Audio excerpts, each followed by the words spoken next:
មីតើស្រស់ស្រីអូនទៅលេងវត្តណាអូនចូលចិត្តទេលេងវត្តសរចាអូនចូលចិត្តទេលេងវត្តសរចាដល់បាយអត់ចាបងចូលឆ្នាំថ្មីមកអូនទៅវត្តសូរិយាកុំភ្លេចជីវ៉ាចូលវត្តនៅស័យវត្តតាលុះហើយវត្តគោវត្តជ្រៃវត្តតាលុះហើយវត្តគោវត្តជ្រៃក្បែងប្រជាប្រិយអ្វីក៏មានដែ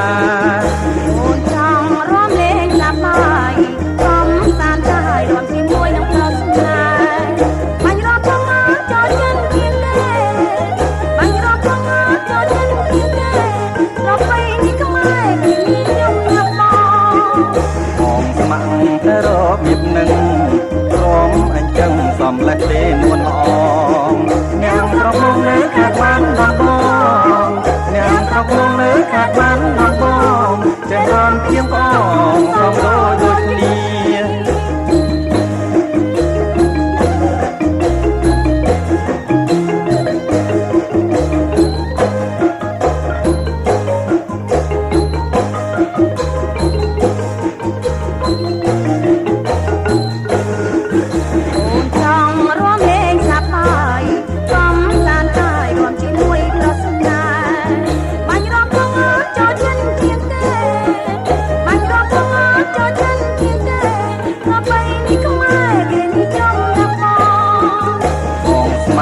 តែរបៀបនឹង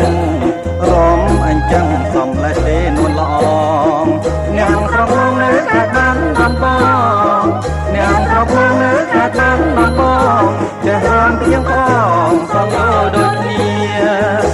សប្បាយយើងរំសប្បាយជុំយើងស្ដាយដល់មានពេលវេលាមួយឆ្នាំដល់ទៅយើងជួបជុំគ្នាមួយឆ្នាំដល់ទៅយើង